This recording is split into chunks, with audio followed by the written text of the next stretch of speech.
sure we're live by now with episode 5 of Ben Around the World with myself, Dan Formless, and the main man, Ben Bowler, who is cycling around the world. I actually wasn't on episode 4, and I'm trying to check my ego at the door for not being included. But Ben is a master of his own destiny. He is currently in India, I believe. And before we go over to Ben for him to update us on where he's got to, I should introduce my father, Alexander Quentin Jones, doctorate in physics from Oxford University, major academic, now retired, sunning himself in the Philippines and visiting me for Christmas. And he's going to sit in and maybe interject at certain points, and then I'll be like, Dad, don't be so embarrassing. But, I kind of had him tucked in the corner, and then I realised that's really, really bad to just put your father in the corner. So I've put him on the sofa with me. Surprise guest. Yeah, so the reason that I've done a podcast without you is that I think I mentioned it briefly when we failed to do a podcast before while I was in northern Goa. But I basically started an interview series, and I kind of ummed and ahed a bit about whether to include it in this podcast or whether to spit it out as a new one. So for this one, I just chucked it in with the main feed and put it on YouTube Live just like this.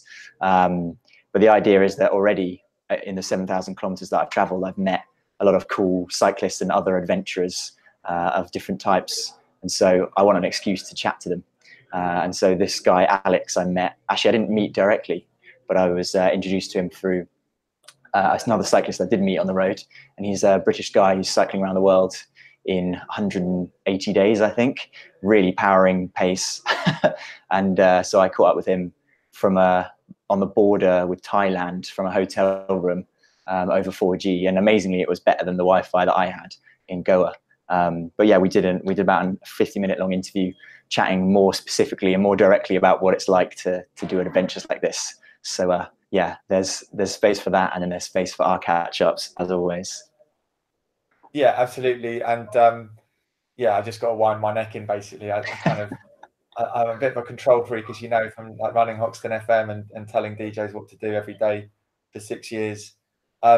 We should probably recap. I mean, are you gonna stick in the, when people do really cool YouTube videos and they go, and if you missed the previous episodes, you click up here in the top corner. You should totally add that up here right now for maybe the right playlist. Now, up here. Exactly. Yeah, well, interestingly, with my daily diaries, I'm actually still fairly behind. So today I've published the ride into Istanbul, which still was, that was at the end of the summer. So I'm about 6 months behind, but I'm releasing one video a week, like we talked about when we had the last catch up.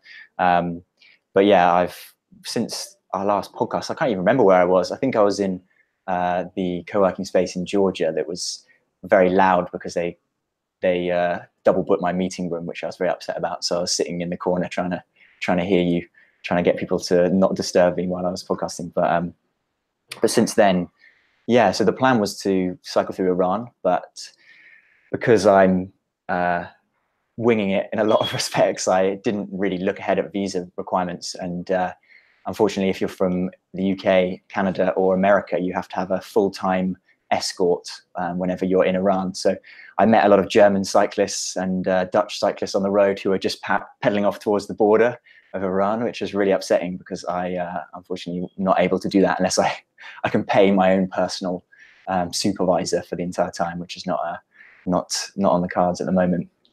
So since then, I finished off my work for the month in Georgia, and I've got a new business announcement around that, which we're going to talk about.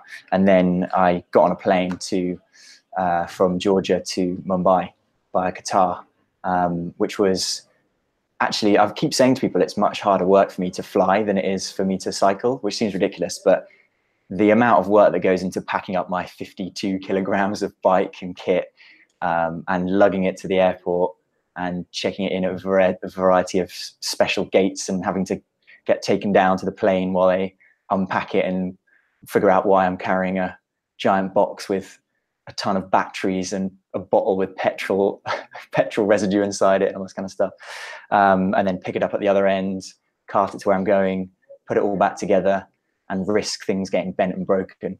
It was actually much harder work, I think, to fly from Mumbai from Georgia to Mumbai than it would have been to cycle that distance. And I'm quite upset to miss cycling in that part of the Middle East, to be honest. But I've got plans to return with a guided trip in maybe however many years it takes me to get around the world back to the Middle East again.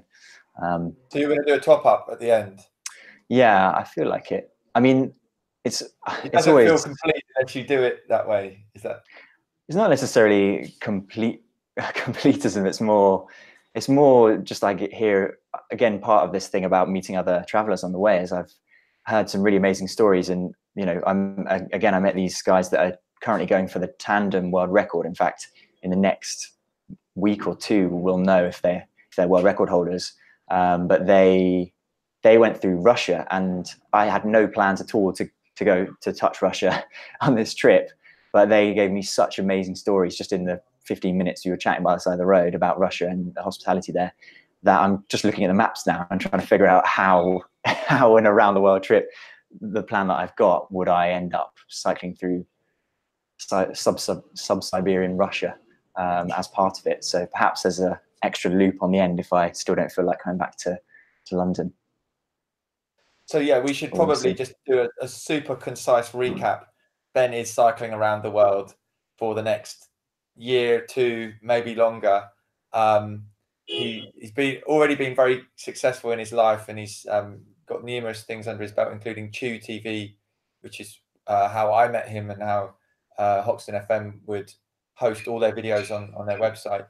So he created a platform for DJs to stream themselves and have total independence and do whatever they want. And you're not only cycling around the world, you're basically running two startups as a kind of satellite worker. You've brought your paraglider, which for any non-paragliding person, it's a parachute that you couldn't jump out of a plane with, but you could jump off of a hill or a cliff with. Yes. So you're every opportunity you get, you're jumping off of high places. You're studying for a degree at LSE. LSE with the University of London. Yeah. And have I missed anything?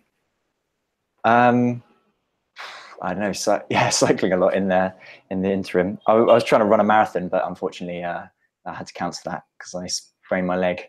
But yeah, that's enough to do. I have to say, I've been really, especially the last few weeks, I've really been feeling the amount of work I've given myself to do. But but you're kind of pushing yourself, and then you'll find where to adapt. And what I love is you've got kind of an idea of what you want to do, but then if you're like, oh, I really want to go to Russia now, then you kind of adjust it, and you're not giving yourself any kind of deadlines, so to speak. And I should add one other thing. My dad has actually been to Iran, haven't you? How long ago was that? 1966. So 1966. The Silk Road. So he went on the Silk Road, and you're gonna have to speak up a little bit, Dad. Yes. So what was the highlight of Iran? Not being banned. All the French vans had their route marked on them, all the way to India. But the Shah decided in his wisdom that camper vans were full of hippies, so they never got to India. So you snuck. So they weren't allowed through. Yes, and you seem to have had similar problems cycling in Iran. Yeah. The car I was in was a brand new 2CV, 5 days old, got written off by a lorry. Oh, you had a massive car crash there? Yes, that's right. So you had a massive car crash with your best friend, and you guys were laid up in hospital. Well, we ended up in a maternity clinic, and the girls were laughing because we had holes in our jeans where the battery acid had made holes. Oh. Wow. But this was in the days of the benign Shah, who had very strict police. Well, it's much slacker now, isn't it, then? Oh man.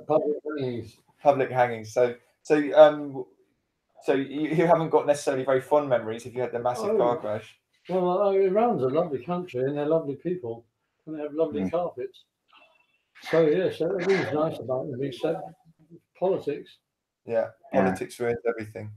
Anyway, yeah. And so, car crash is scary as well in the biking context. So I have to say that's one of the things that I could probably, if I wanted to rate each country from the context of a cycle tourist, like one of the key metrics that I'd rate a country with would be the friendliness of truck drivers. right. which that interestingly, sounds really dodgy. That sounds really dodgy. Oh yeah. I mean, the dangerousness of truck drivers. The first one of these that we did, we went on way too long, and then we started to really improve. And it's a bit like your cycling weight, and I don't mean your personal weight, but when you set off, how heavy was your whole kind of bike and everything? Well, I never really weighed it up front or weighed everything together. So because I didn't have to fly anywhere or anything, and I had the bike in my flat. So I made the mistake of just sitting on Amazon while I was supposed to be studying, actually. And every time I had a great idea about something I'd need on the road, I'd just press buy and it would turn up at the flat the next day, and I'd stick it in the panniers. But by the time I left, like if you see the photos from the day riding out from Buckingham Palace, I didn't have enough room for everything, and like I had shoes tied on the outside of the bags, and by the time I got to Germany, there were some real problems with the bag, like just kind of falling off as I accelerated and brakes on the top.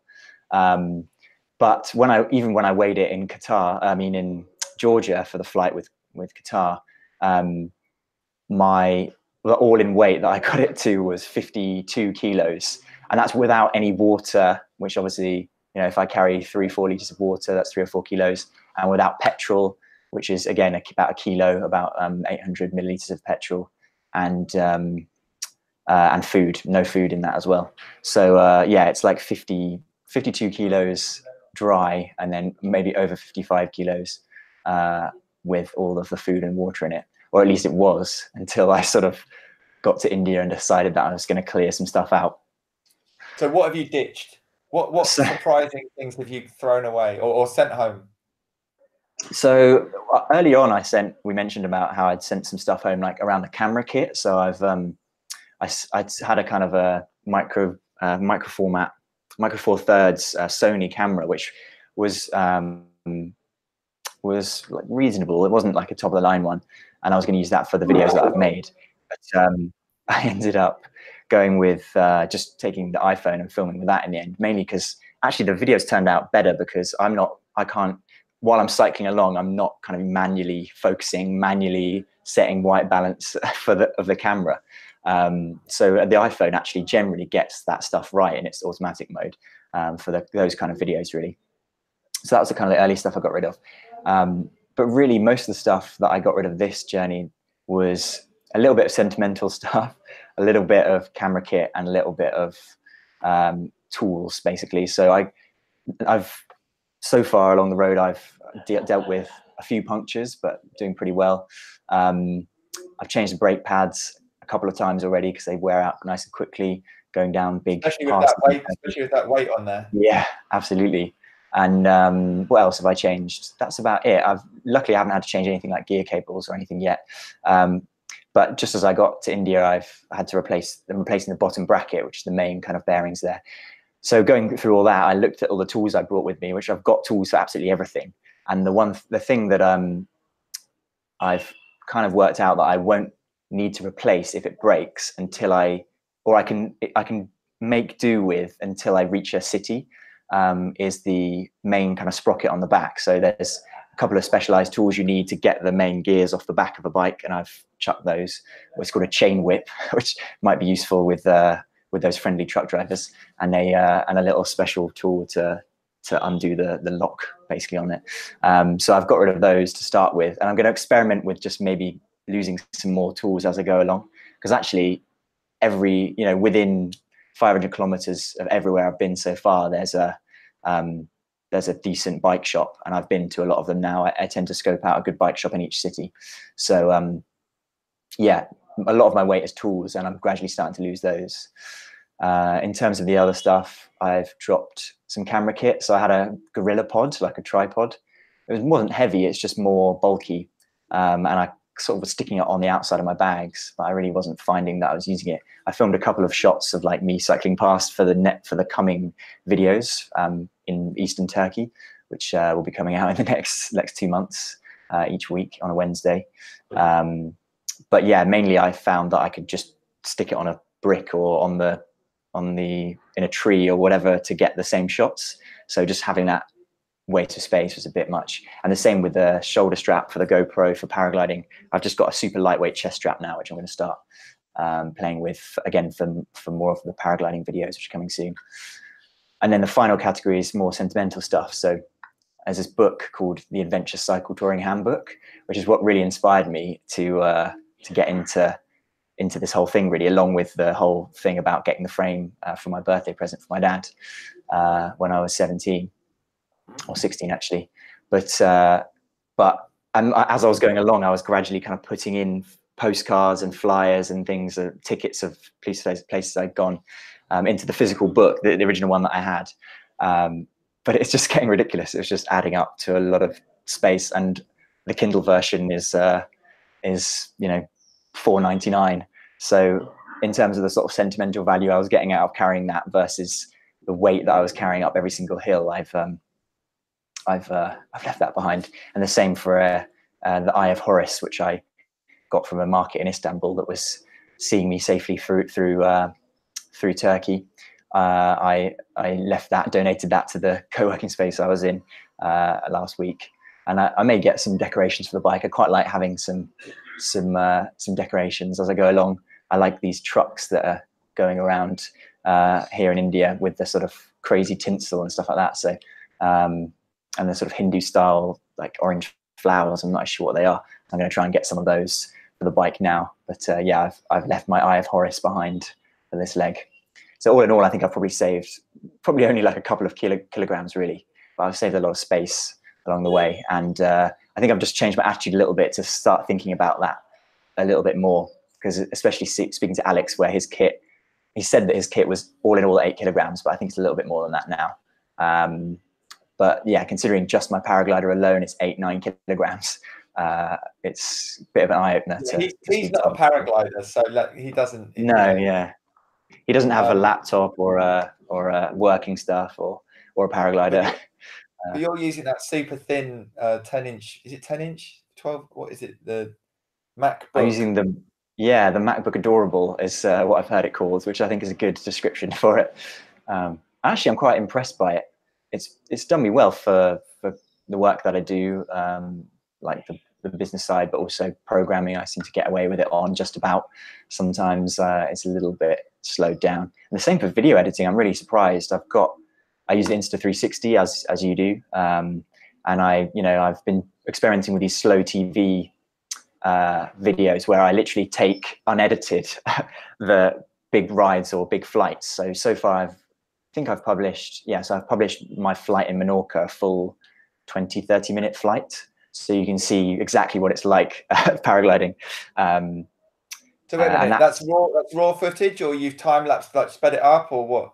No, so it's that I'm sort of taking that concept of the Norwegian slow TV, right, where you can watch a boat go through the fjords for 2 days solid, and it's like a live visual mix of just the boat, like real time going through the fjords. And I saw one which is totally another level, but they did one with Kriegel Maurer and the Maurer brothers, who are the world's top level paraglider pilots. And they did an 8-hour flight through the Alps, which is absolutely stunning. I mean, they did it on a huge budget. So they had a helicopter circling them with a camera on a gimbal.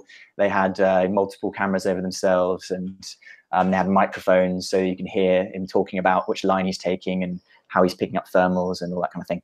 But for me, it's more just a lot of people ask what it's really like in certain parts of the trip and certain parts of what flying's like. And so I've just put it out there to see what the response is. I think the one I've hear about the most is people talk a lot about what it's like to ride in Istanbul and in Mumbai. So I've done 2 videos, slow TV videos, one of which came out today, which is my 40 minutes of riding into Istanbul. So you can, at sunset, which unfortunately the camera was a little blurry, that I think I hadn't cleaned the lens on the Insta360, but it gives it a nice sort of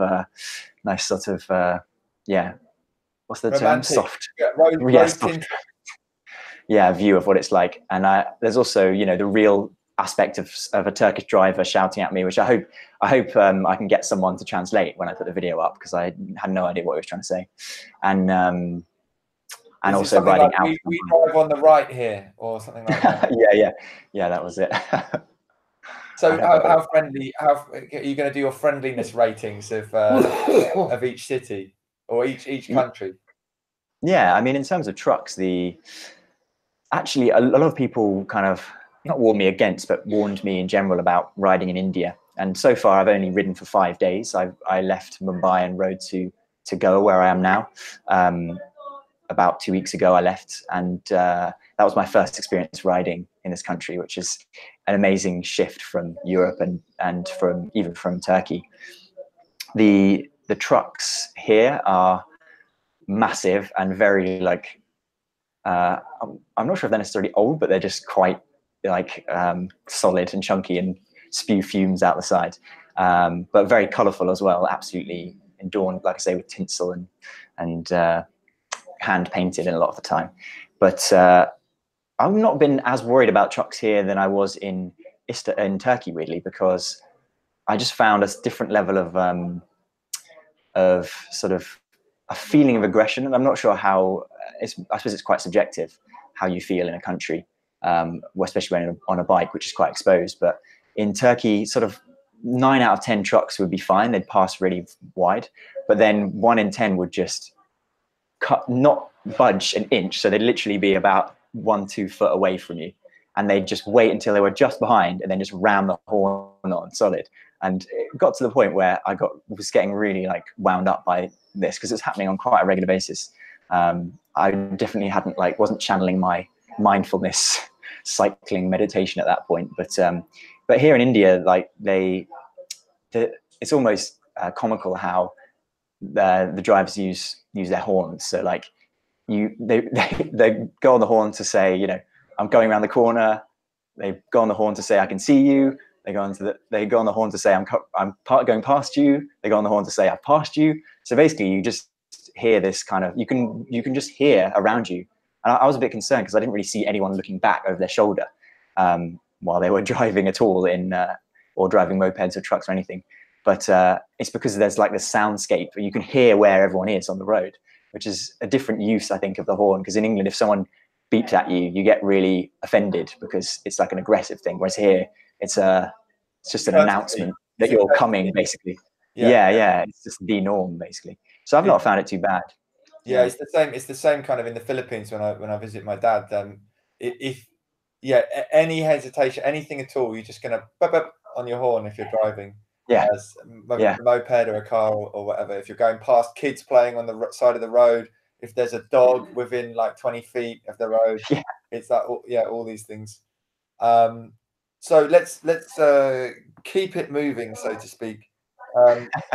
So I've got on your list. You've got getting hassled. Have I skipped past anything there above? No, it's just I think I skipped a little bit what it was like to arrive in Mumbai, and I think one of the things that I haven't appreciated so far about cycling is that it's a really nice pace to switch between culture to culture. So when you're riding, like when it took me, you know, 4 weeks to get across Europe, 6 weeks to get across Turkey, and I think when you experience those changes in culture quite gradually.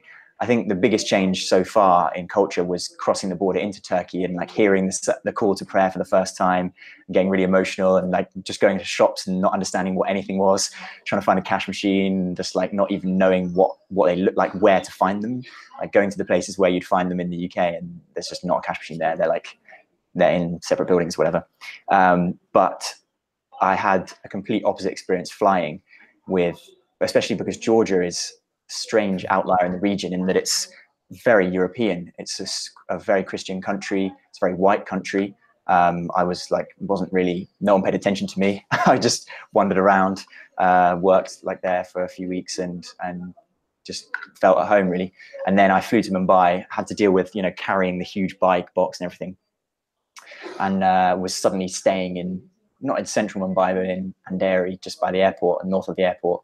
And just, yeah, dealing with the attention that you get in India was pretty hard work, with like minor jet lag, and yeah, my flight was overnight, so I just had no sleep for a night, and it took me a while to get back into that. And I made the mistake of going to some tourist spots on my own, which was just an absolute nightmare. I just like, yeah, I went to a few sites and just couldn't stop anywhere without being, offered things to sell, taxi, blah, blah, blah. And then, do you want to go on a tour here? This kind of stuff. Can I have a selfie? Queue starts to form. And then the thing that got me the most was I went to the toilet in the station. And as I come out, I pay, go in. As I come out, there's a guy there stops me, starts saying 10 rupees, 10 rupees. And he's literally standing under the huge sign that says 1 rupee for the toilets. And I just flipped me off, and I just got back on the train, and I never went back into downtown Mumbai on my own. I always went with people I was staying with, or just stuck around Bangra, which is the sort of the media district of Mumbai, which I thought was much cooler and a bit more chill than the sort of tourist spots personally. But now, after a couple of months, I've got more used to, as much as you can, the sort of hassle, and weirdly, I find that I actually prefer being away from tourist spots, because people are a bit more genuine. You do still get like people asking for selfies a lot, which is a weird experience. And I've made a policy where if I'm stopping anyway, I'll take a selfie. But if I'm riding, like, people will pull in front of me in a moped and try and get me to stop so they can take a selfie. And in those situations, it's not on. So otherwise, I just never get anywhere, which I think was Alex's experience in the podcast last week. But yeah, that was a real shock, I have to say. And I've noticed it a bit more, again, coming over the border into Goa in Maharashtra, riding in the rural villages. I had no qualms, really. People were just a bit confused about what I was doing and why I was on a bike, and why wasn't I not married yet, but as soon as I got across the border into Goa, there's all the tourists, and everyone's, they've seen as many travelers as they ever want to see in their life. And so they're more interested in the fact that you are a walking pile of money potentially for them.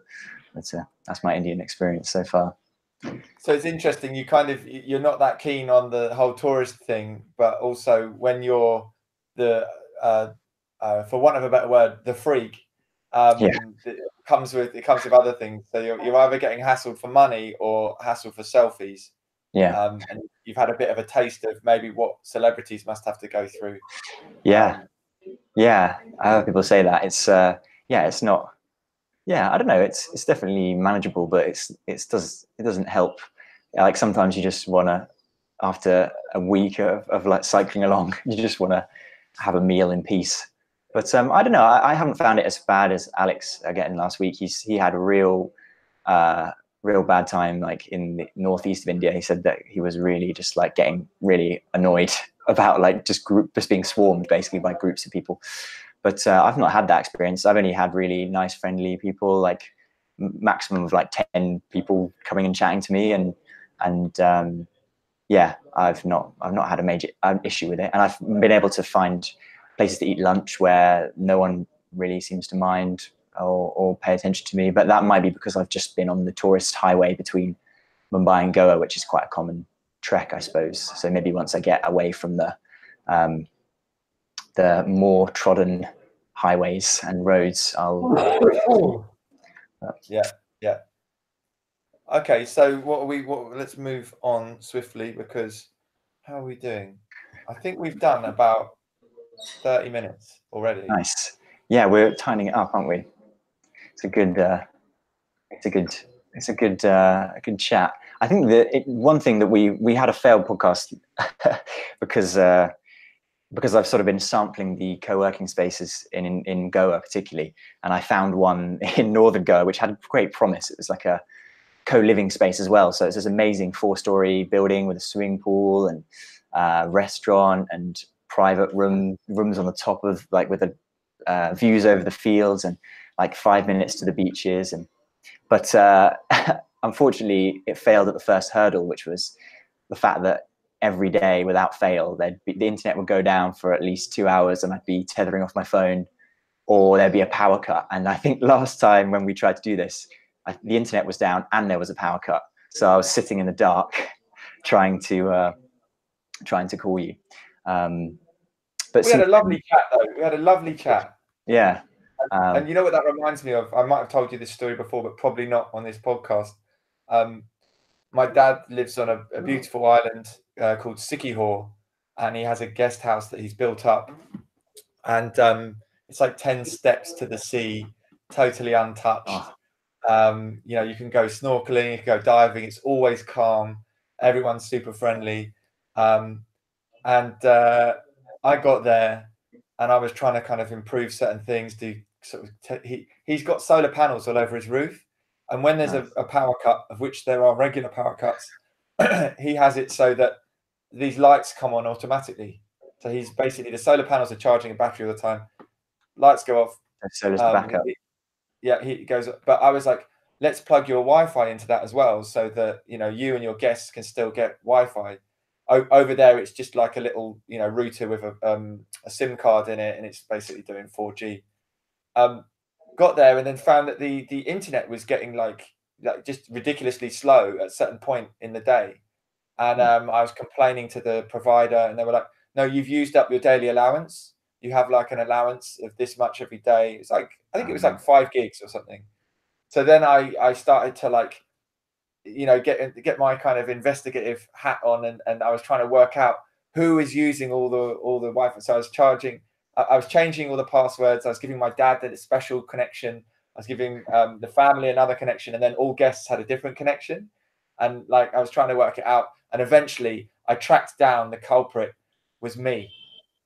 So my computer was doing backups in the background that I wasn't aware of. So it was uploading constantly and like just rinsing the allowance every day. So as soon as I realized that and just kind of switched it off whenever I wasn't, switched the internet connection off, it was fine.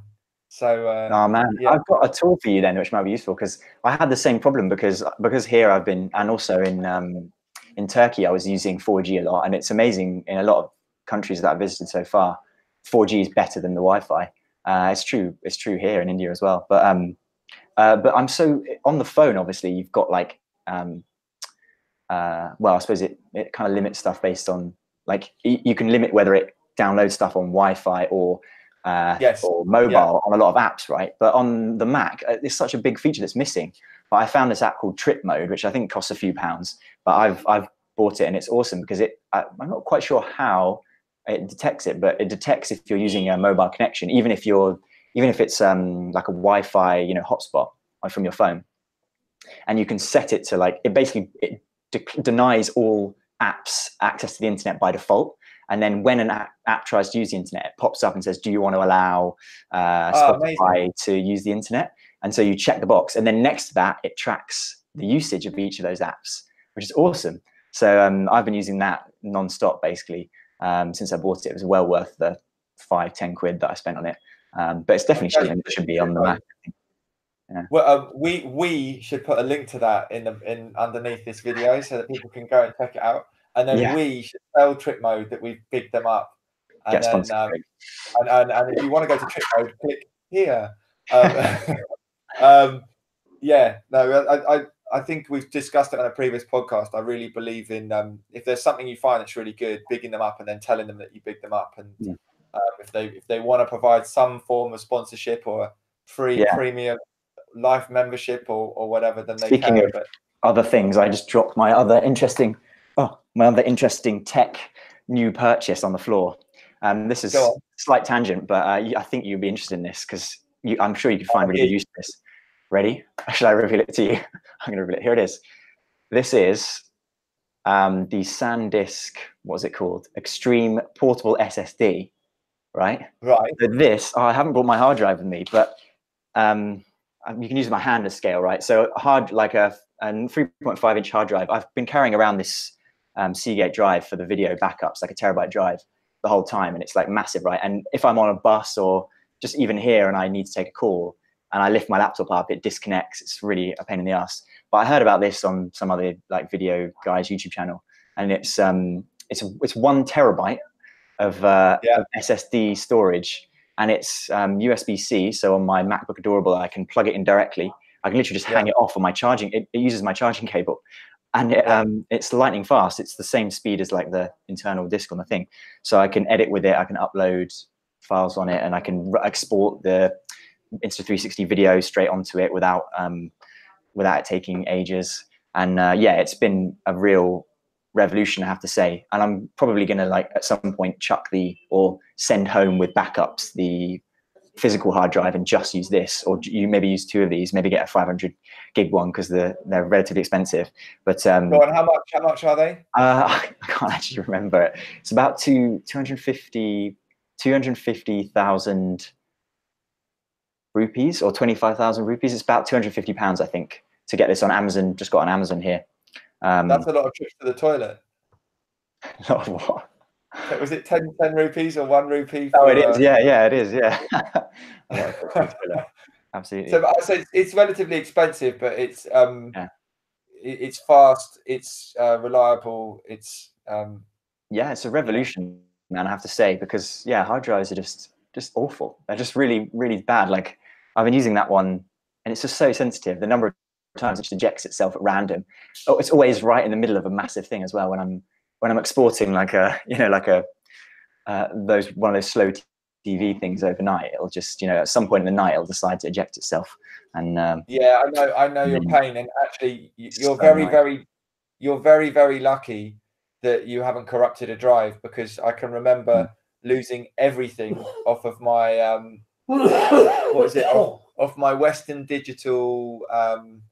They did those drives where you could put your name on a little LCD screen on the front, and I just loved it so much. It had like it had a FireWire connection, and I remember someone had put it to sleep in the studio whilst the FireWire was connected. I thought it was off because they'd shut the lid, unplugged it, and then the next time I tried to put it in, everything corrupted, everything gone, no way of getting it back.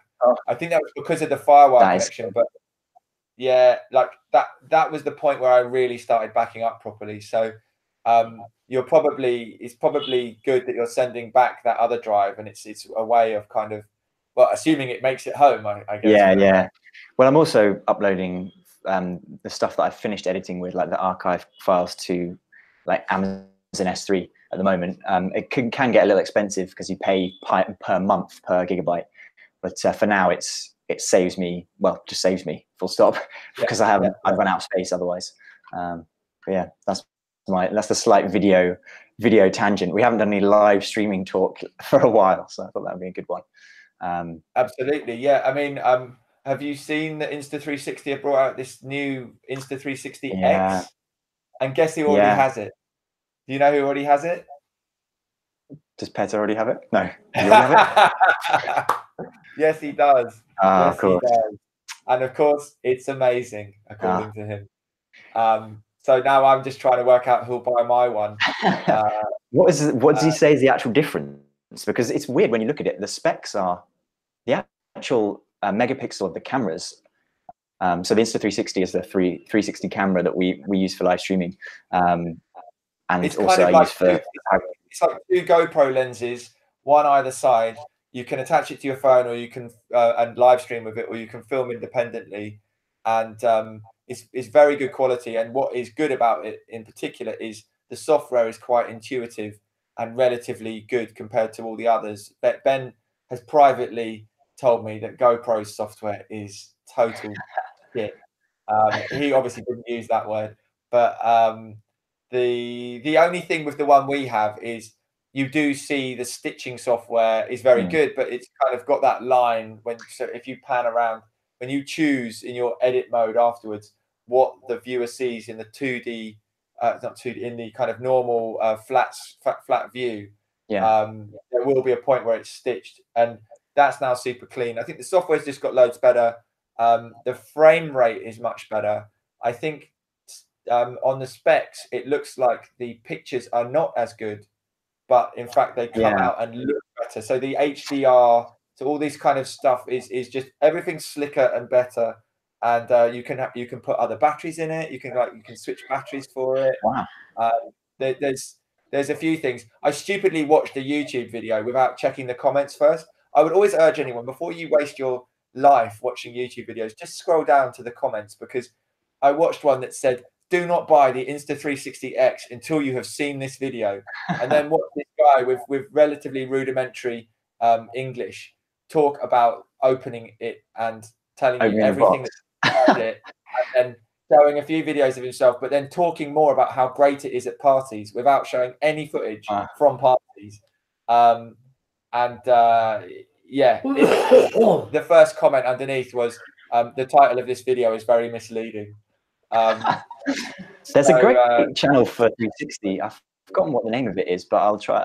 if I remember, I'll put it in the notes. Yeah, it's in the description, and you can go to it here now in this corner. I'm not adding cards for all of those.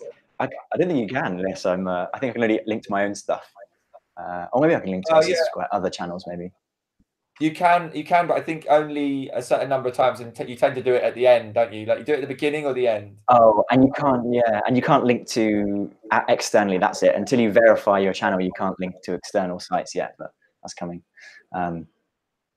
Yeah. So yeah, well, Insta360X, where's yours? Yeah, I think it's interesting that the megapixels are smaller, but I think from what I've gathered from what people have told me, that better quality sensors or something. So even though the overall image size is for photos is smaller, like it's still the same resolution for video, but it's higher quality and less. Because in the comparisons that I've seen, it's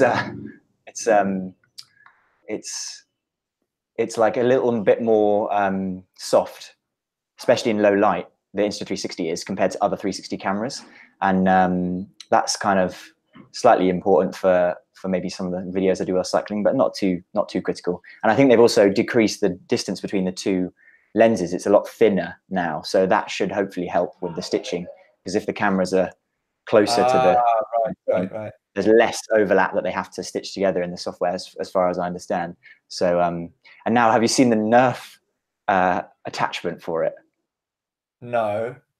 So obviously in the previous one, we're getting really deep now, but in the previous Insta360, it came with a bit of fishing wire, and you'd screw it on to the bottom, and you go into bullet time mode, and you whip it around your head, and then it sort of, you stitch it. How do you do it? So you export it as like a slow motion with the camera facing in, because it stitches 360. So you can literally look back down where the bottom of the camera is, which is wild. And so you're like standing there, like next to the Eiffel Tower or whatever, and the camera's zooming around you like this. So the new like add-on that they have is literally like a Nerf football. And so it's a Nerf, like a flat Nerf with its tail, like the tail fin for stability, and then a hole the shape of the Insta360 One X, and you pop the camera in, and then you go into that bullet time mode, and then you throw it, and you've got like a flying through the air, slow motion video. I think that to be honest, I zoned out when this guy was doing his video, but he had something where he was showing you that, I think it's probably that, but you could make it look, you could get drone-like shots. So I think he just threw it up in the air and then stood there, and it's then coming down. So it's like, so yeah, I mean, it's loads better, and I want to sell mine. So if anyone wants to buy a normal Insta360, one, or if you want to buy two of them, shipping from India, not included. I mean, the thing is people see what I post, and they're like, people are asking me already, like, did you use a drone? Like, how did you do that? How did you do that? And I remember when Petter lent me the Nano one that they did, and I was just taking photos of it and twisting them and stuff in New York, and people just love it. They are great. They're a great opportunity to be creative, and it is a really like, I had a problem while I was in Japan with it, and I complained to I think they're Chinese, and I complained to the support team, and they wrote a new piece of a new version of the software specifically for me and sent it through. And then they were like, "Is it working? Is everything okay?" And like, I don't know why it wasn't working. It was like an iPhone kind of issue, but I can't recommend it enough. I think. My only grumble was that I filmed my ride out, the whole thing from Buckingham Palace to like through Big Ben and Tower Bridge and everything, and then I used the app, because the apps are really good, and I selected the videos and I said import into local camera folder, and then it did the percentage thing, said file transfer complete, And so then a few days later, I wiped the SD card. I went back to the iPhone app, and there was just nothing in there. So I lost the entire ride out footage. So my advice is to like export the actual files from the SD card, which is what I do. But the iPhone app that is almost exactly what I did wrong as well. Yeah. Like the reason I had to rewrite the software is because it got to 99%, and then it looked like it had completed, but it just timed out and it crashed at 99% consistently, and then they updated the software. But that was probably the same. Yeah, they fixed it. Sorry, that's not going to help you at all. Too late. But yeah, as I think you said to me before, it's like it's more reason about to coming back. That return. Yeah, exactly. Yeah, people have to come and see me ride back in through across Tower Bridge, across past Big Ben, and meet outside Buckingham Palace in however many years it takes me to get back there. Yeah, definitely. I think it's also quite a good story almost to compel everyone to come out, because you're like, the footage of the ride out was long. But this is even more important. Like, I missed all of you so much. Come and see me weep tears of joy to return back to the UK and London that I've missed so much, because the rest of the world really doesn't have that much to offer, is what I've realised in these 3 years I've been travelling, meeting loads of really average people and with no story to tell, and having no fun at all. Yeah, no fun at all. Like, absolutely. So what else do we need to cover? How are we doing? The biggest other thing, which we were going to talk about a couple of weeks ago, and I did one of the few actually edited blog posts about, was the fact that I've got back into the music tech game with a new business, which it has been on the works for a few months, actually, since before I left. And the guys that I'm working with have been working on it for longer than that. But I've just publicly announced my involvement with Send Music, which is my new entry, or our new entry, into the music tech startup world. So I want an elevator pitch. I want you to put it in a nutshell for me so I understand it. We just got in the elevator. The doors have closed. Yeah. I'm going to do an elevator pitch here, so it's a good rehearsal. So basically, the core product of the recorded music industry is music files these days, right? So I don't have the number, which I'm going to get for Friday, but there's a lot of music files being moved back and forward between the producer, the label for approval, working with other producers, working with collaborators, then sending it off to the distributors, to the music platforms at the other end. And so Send Music is basically a tool to manage sending that music product, the recorded music file. So right now it's a simple file transfer service. We've got a lot of the Radio 1 key players on there, because one of my co-founders, or both my co-founders, work for the BBC, Kamal and Pal. And so we've got Mr. Jam, Jam Supernova, Benji B, and a lot of others. And they've listed Send Music in their bios, so they can be sent music from fellow producers or people that want demos played in the show, or PRs who they know and they want to send their files to. But that's just the beginning, really. We want to become the tool that solves file transfer problems in the music industry. So that will be the next announcement, is what we're coming up with for those particular use cases. But for now, we've got send.mu, for which everyone should check out and sign up and give it a go. And keen to hear some feedback on what the next use case is, really. So right now it's basically running like an equivalent to WeTransfer? Yeah, it's similar in terms of WeTransfer. Is there a limit to the file size? Because WeTransfer charges after 2 gigs. Yeah, there's no limit in file size, so there we've got that advantage. Are we using it then? That's it. Yeah, there we go. Obviously, that may not always be the case, but yeah, at the moment the functionality is relatively similar in terms of file transfer that WeTransfer does. But the advantage that we have in the speciality or the specialization that we're going down is that we can really add features that WeTransfer would never add, because their goal is to be the platform for sending files in whatever creative field you're in, or even outside of creative fields. They're kind of obviously focusing towards creative fields with their acquisitions that they're doing lately, but with our real focus on music, and we're going to really. We've got an unbelievable Trello board, which is a funny thing to say, but we can really nail down the features that each particular character in that chain that I mentioned, from the producer, the label, to the publisher, to the distributor. We can really nail down what they need and build products specific to them that WeTransfer would never. It's never worth their while building in, because their audience is much more broad. Yeah. So what, you got a player in there? If I send music, someone can just play it within there? That's an addition to WeTransfer. Yeah, we have previews. You can set files to stream only, and you can set the expiry time. So if you've got a track and you just want someone to be able to play it only to stream it, not download it, and you only want them to have access to it for 24 hours, you can just send them a streaming link with us, and it'll disappear magically after the time. I think for us, again, for music, it's working in all different sides of the industry now. I think it's security and keeping exclusives is a pretty big deal for everyone that we work with. So security and privacy is really important for us. And again, that's something that we'll be able to launch more specific features on above and beyond WeTransfer.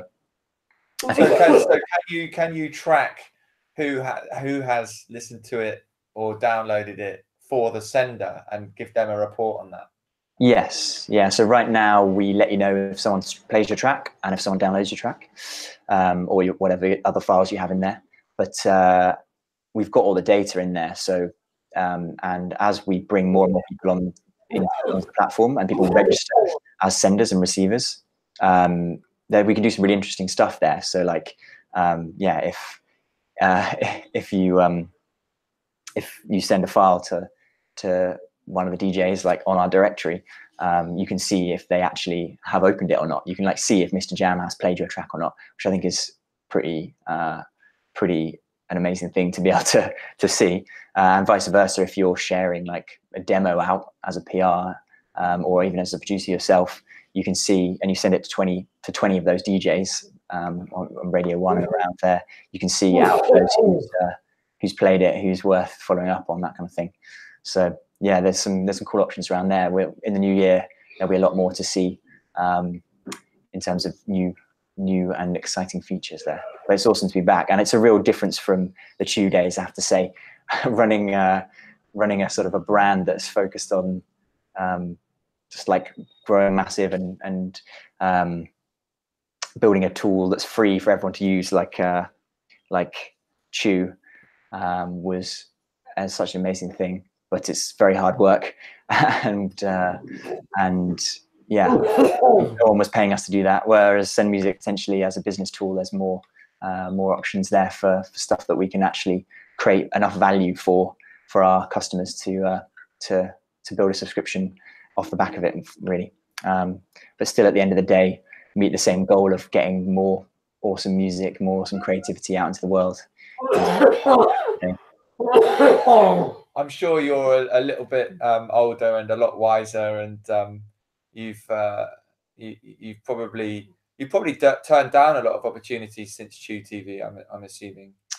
Yeah, it's an interesting one. We've had this conversation a little bit about the video work that we do, which is kind of like deciding on. I think it's almost as important once you're lucky enough, like me and like us, I suppose, to have being offered work and have a lot of options for how to work. I think it's important to know what thresholds to set in terms of what you should charge and what you should say no to and that kind of thing.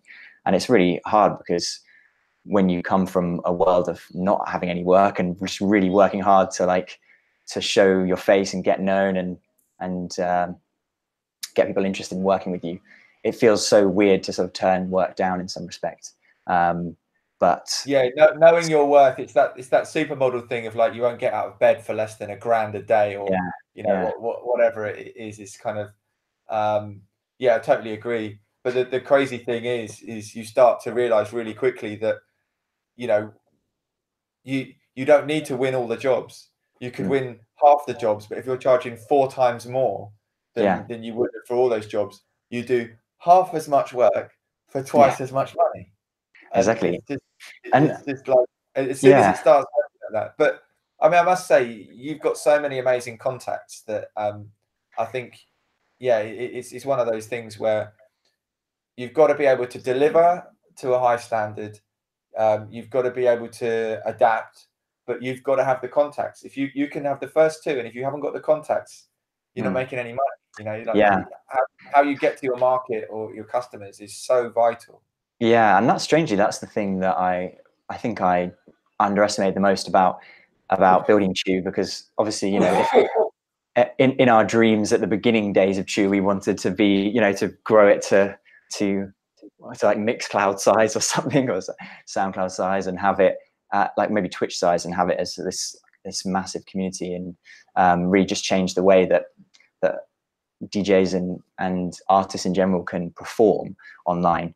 And I've talked about it here, and I've talked about it in other places. It's really hard.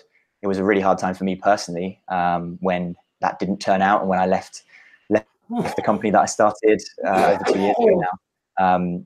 But the thing that I really underestimated that came out of it is just all the people I met over that period of time. And I didn't even realize the sort of connections that I had until off the back of it, until it's not like I'd been actively like networking, but just by being in the business and just trying to do interesting things with interesting people, you build this trust that without even realizing it, for when you come on to the next thing. So when I announced Send Music, or my involvement in Send Music, I should say, because Kamal is the OG, the response I got was amazing from a whole range of people that I've worked with over the time in Chew, and some people that I've not worked with for 4 years, 5 years since the early days, really came back supportive and are trying it out, and are going to get involved in this new project. So, and there's potentially some other bits here and there, personal projects that I'll launch along the way, that I'm hoping will have a similar response.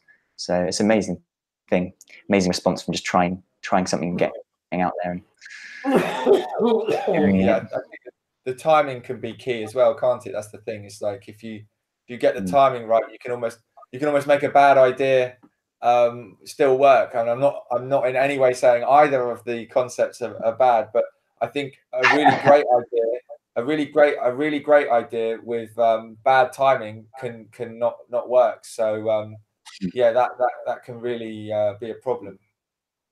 Yeah, and it's so interesting with Send Music compared to Chew as well. Just looking at the numbers of both at the equivalent points in their life.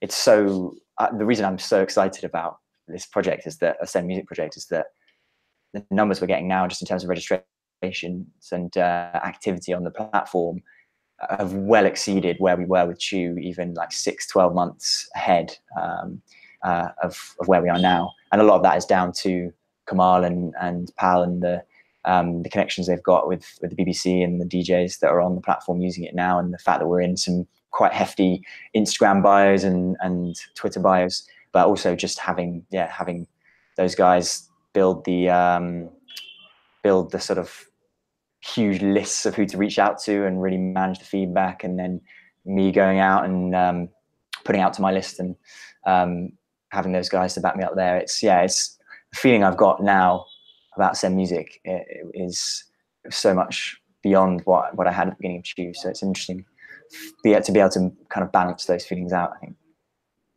Yeah, that's amazing. That's really great. I mean, I do feel like, for me, and I'm showing my age here, and probably half the people watching, listening won't get this, but for me, Chew TV was it was very much a Betamax concept.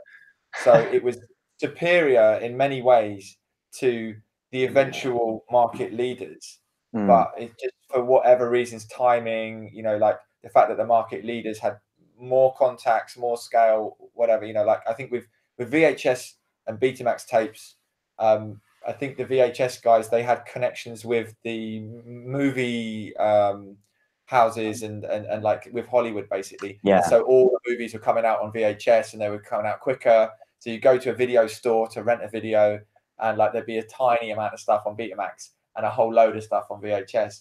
And I feel somewhat that Facebook went, oh, we're going to do Facebook Live at like a certain time when Chew was making really great headway, and then it's just like it just kind of, there was only so far you could probably take it. And I think, yeah, well, it's interesting because even now, going back to Chew every now and then to check on how it's doing, the numbers are still really good. I mean, obviously it's not Facebook Live level, and it's so impossible to compete on the level of those products just because, you know, they have everyone every day is already opening Facebook, so they can just put that, even without the bus stop ads that they had, if you remember that, a few years ago, they still have just everyone's attention 10 times a day or whatever the average is.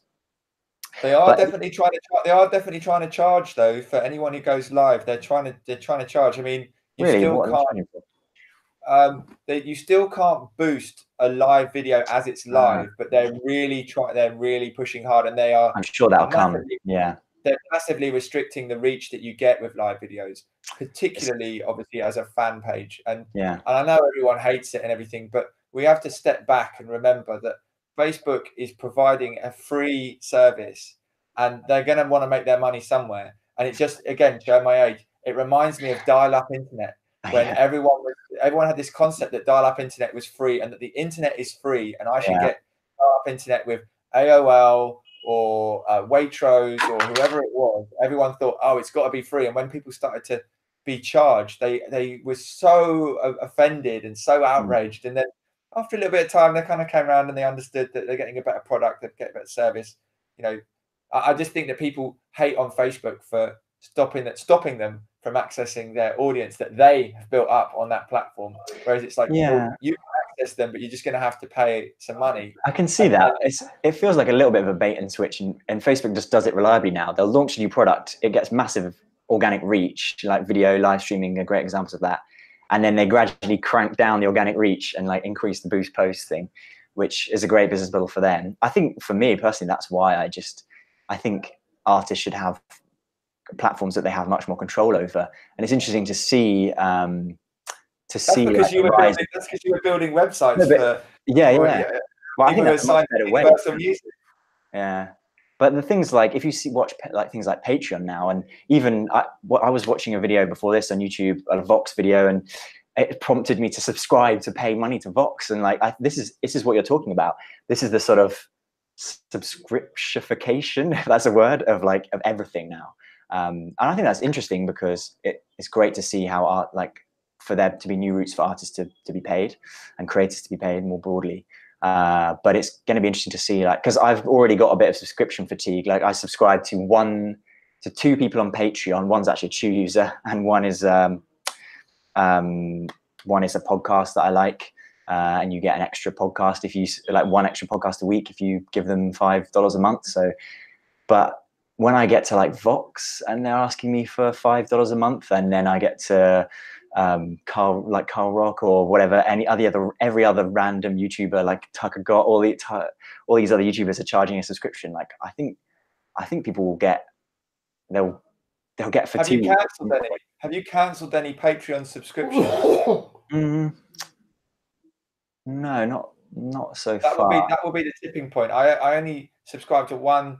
I only have one Patreon subscription, and it's with Eugene S. Robinson, who's definitely the most intelligent guy that does a podcast or talks about mixed martial arts. Is what I'm really into. Oh yeah. He always makes a way of referring to the Nazis. He's very well read in history and stuff, and he always.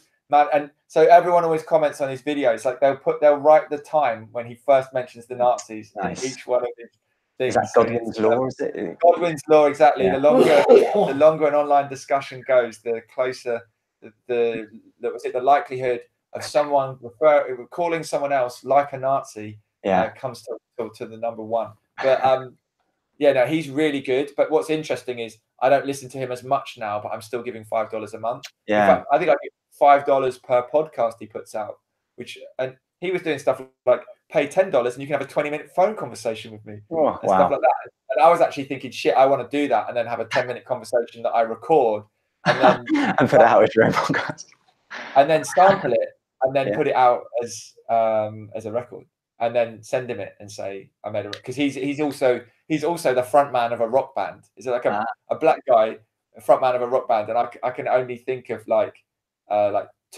maybe two bands that have like black frontmen in rock. So wow, it's interesting. Have we got anything else to talk about, or should we wrap up? I think, yeah, we should wrap up with what is it? Puncture watch and dump watch. That's not the right term, is it? But we've gone through what I've dropped this week, and I've only been on the road for 5 days, so I got one puncture in while I was cycling around in northern Goa. But apart from that, nothing else new to report. And remind everyone which tyres you use. I use these Schwab. I don't know how you say it. It's German, I think, but Schwabler. I say Marathon Plus. I think these are like below. Yeah. Oh my god, I'm not doing this of notes. But yeah, those would be my. If I had I don't have any sponsors, but if I had a sponsor, I think those would be key there, because yeah, I met these guys, these record tandem guys, and they're having so much trouble. They were on the tandem version of the bike, the model above my bike, and they'd had broken gear cables, like hundreds of punctures, broken spokes. They'd had to fly in wheels from across the world.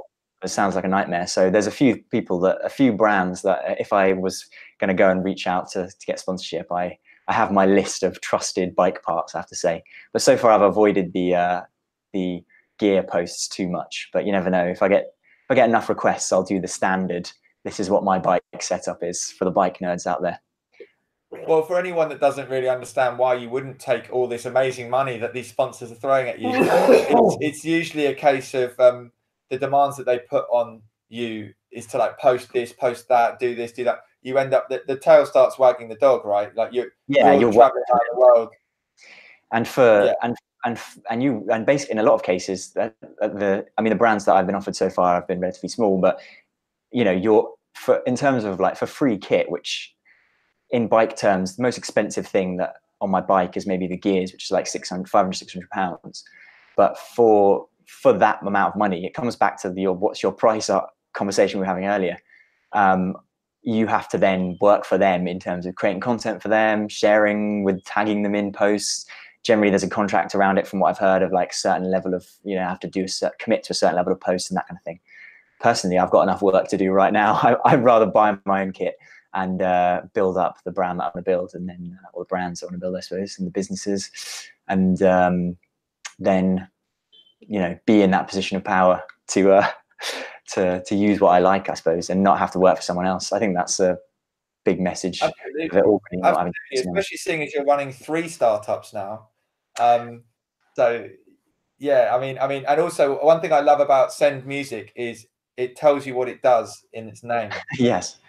Yeah, it's interesting because you can tell that I haven't come up with the name of that one, because I've sort of, the projects, I'm working on some side projects at the moment, which I may talk about in the future, I may not, depending on how they do, but they're very much in the we're not even in the MVP stage, in the sort of trial idea stage. But I find that I've got a habit of naming stuff based on single nouns and verbs, you know, like Chew as a company name. I really was really inspired by that. It was even though it was really hard, it failed lots of tests in terms of how easy it is to speak to tell a DJ like over a crowded bar, like, what is it? Tune.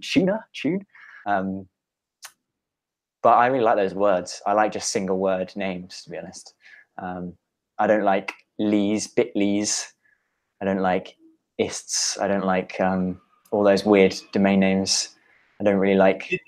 Did you say that you'd read Shoe Dog, the memoirs of Philip Knight, the founder of Nike? Yeah, so you mentioned it literally when we've had this attempted podcast a few weeks ago, and since then I've absolutely lapped it up. So I'm not quite finished it, so don't spoil the ending. But I'm 90% through.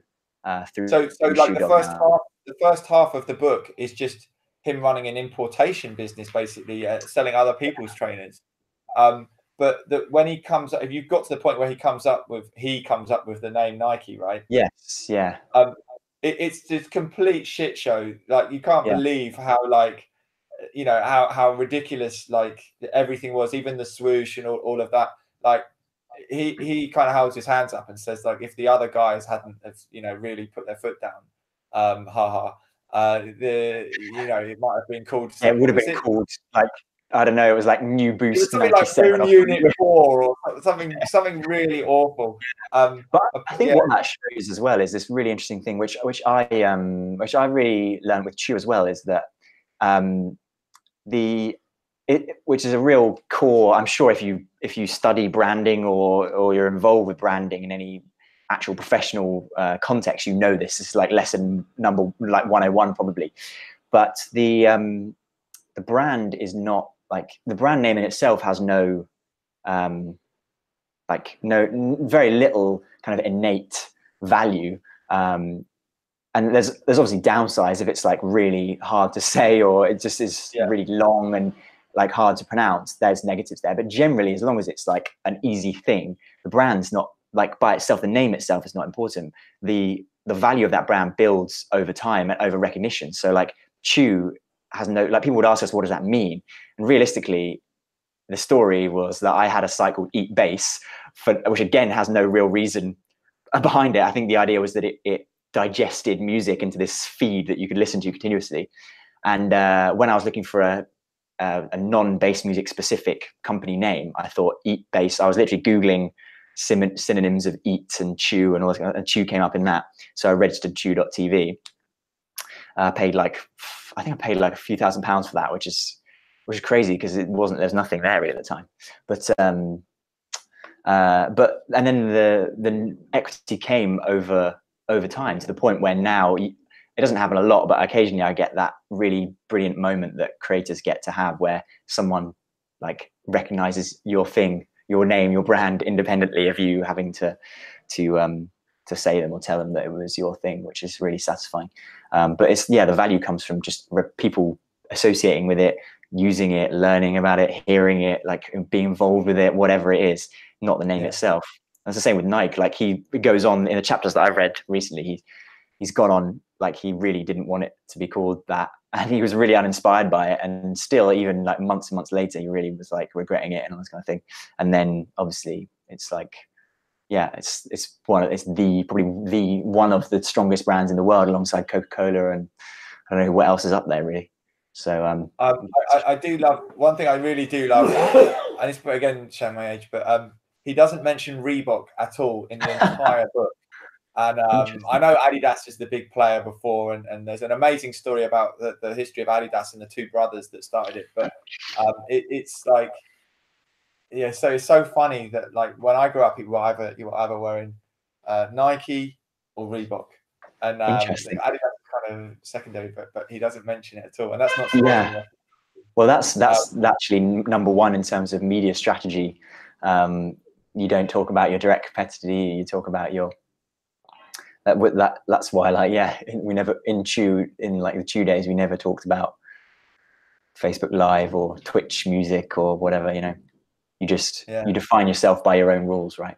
But that is interesting. I didn't really know about that. I mean, also he'd obviously he frames Adidas and Converse at some points as like the big players, like the Goliaths. Is that right? But and Adidas and Puma run by brothers. They run. So he doesn't talk about it at all. But there's this amazing story about, like, his two brothers. Like, Adidas is the big one, obviously, but then another one broke away and did Puma. And, interesting. Anyway,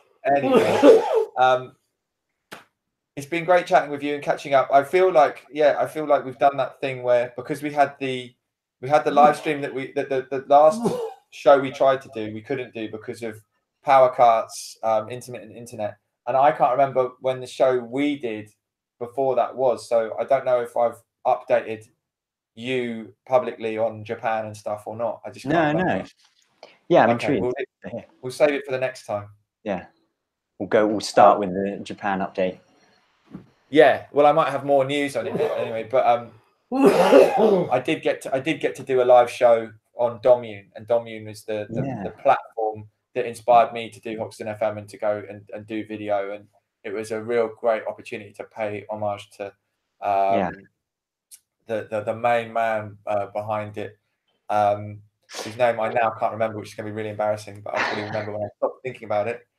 So you went to, say if you don't want to get into it, but you went to the Tokyo Dance Music event, right? Was that why you were out Tokyo there Dance specifically? Music event, Tokyo Dance Music event doesn't technically, it doesn't exist anymore. Oh, okay.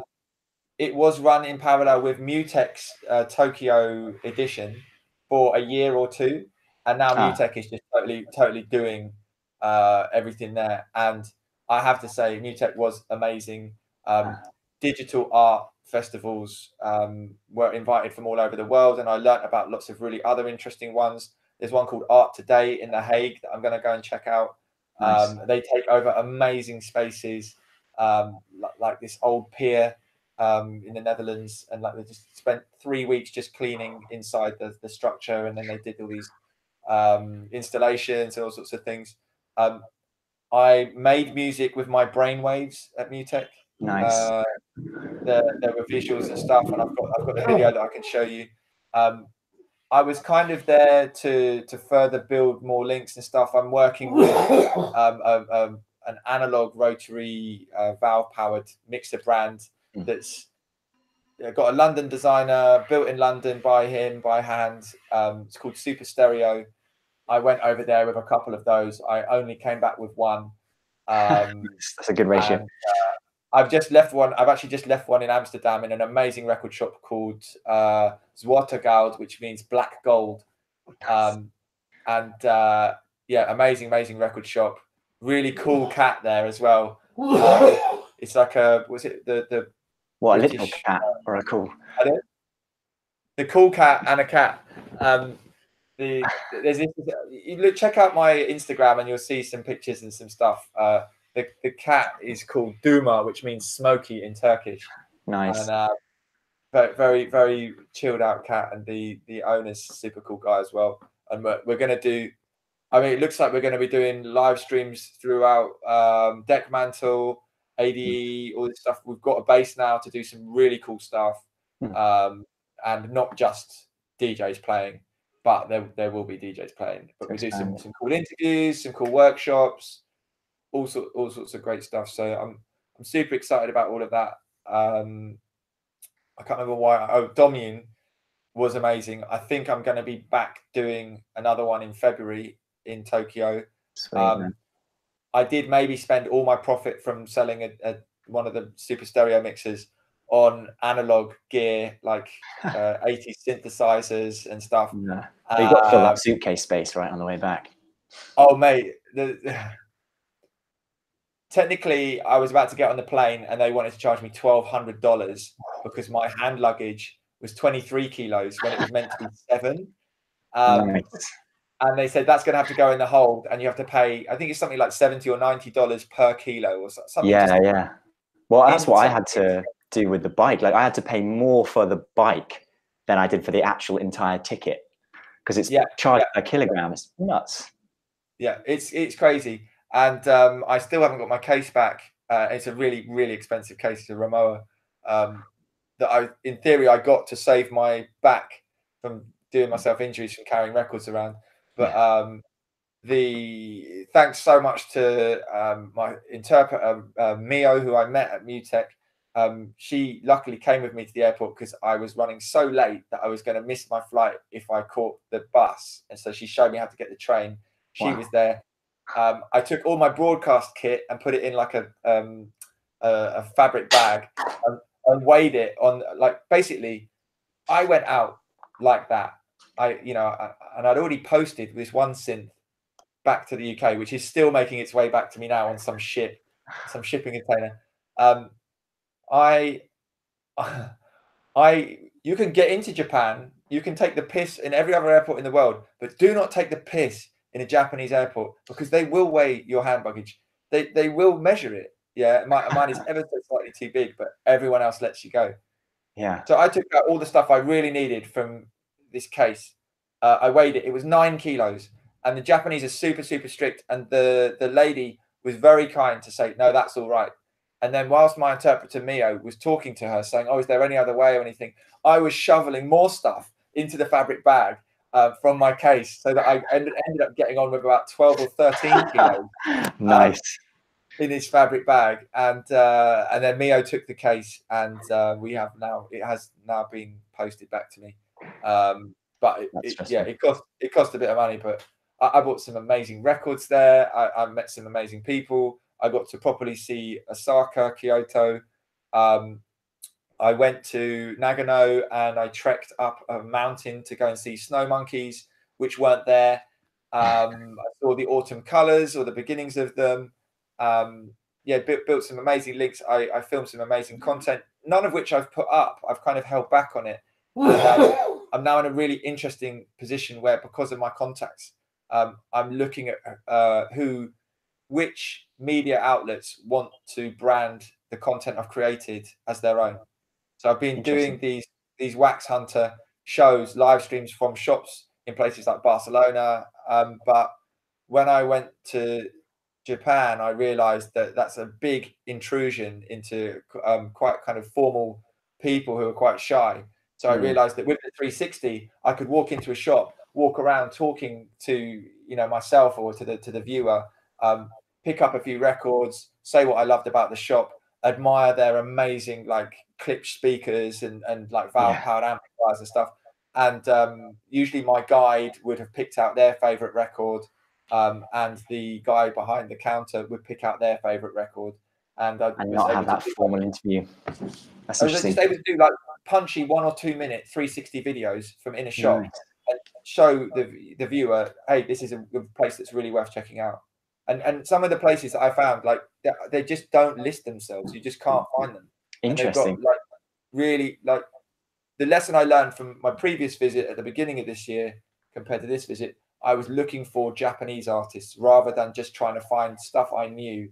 I was trying to really broaden my horizons and learn more, and that really paid dividends. And just revisiting somewhere makes such a difference. The second time is so much better. And I always said this about doing a radio show or a TV show on Hoxton FM. Your second show will be twice as good as your first. You're just a bit more familiar. You kind of know what to expect. You know what not to do. So yeah, that's Japan in a nutshell for you, mate. Nice. Wow. I spent a long time transcribing and translating the 2 interviews I did. One with Browther, a Frenchman who currently lives in Leeds, who I met at the beginning of the year when I was digging in a record shop in Osaka.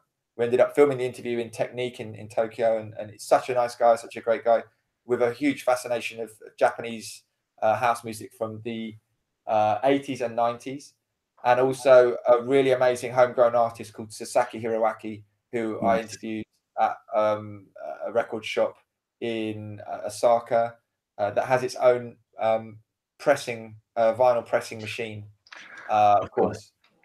The interview in English with a Frenchman was all transcribed and then translated into Japanese. And the other interview, we had an interpreter, and basically when I aired both of these on Domune before, I had a mix with my friend what does he call himself? I'll call him Nick. It's his real name. Everything had to be understandable for the Japanese audience. So we went to great lengths to get everything done correctly. And then I found out that you can just load it up onto YouTube and it will automatically transcribe it. Automatically translate it. Which is an editable file, which you can then translate literally into Japanese. And then you need a Japanese person to go through it and make sure it's not too literal. But you break the back, like 80% of the work can be done in an automated fashion. That's amazing. I got a lot better at using Adobe Premiere, which is good because I've got a lot more interviews to edit. And it was an amazing experience. So is this stuff for the Hoxton? Oh, you said that you filmed these interviews for Domune. Is that some? I originally filmed the interviews for me, and then I realized it was much more interesting to give some of them to Domune, to put it on Domune, to show them that what I can do. I got on really well with the founder. He's such a unique guy. He lectures at a local university on video. He has a particular visual mixing style, and he sits in the back room, but he talks to you like he's God. So he has a microphone, and he'll just talk from the back, like over the, like when you're like at a certain point in the broadcast, you just suddenly hear these like questions, and you'd be like, but he never likes to be seen on camera. Any photos you see with him, he's like kind of covering his face. Yeah. So really, really unique guy, and like he's just put his whole life into it, and I really identify with that. You know, like Hoxton FM was my baby for 6 years. It still is a forward movement that is now broadcasting from all around the world. We don't have a permanent studio, and I see how much he puts into having this amazing space. He's got a massive Function One club system, or Martin Audio club system, in this much smaller space with a little bar. Wow. He charges a cover charge to get in. You buy drinks at the bar. You buy a T-shirt. You know, you buy the merch to show your support. And he has crazy viewers. I think when we were live, we were like 7,000 viewers or something. Wow. Which is just so amazing. And he doesn't do anything through Facebook.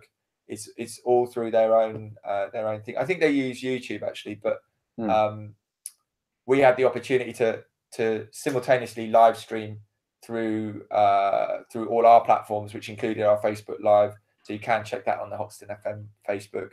Nice. We are still using Chew TV. It did go out through Chew TV as well. Awesome. Good to hear.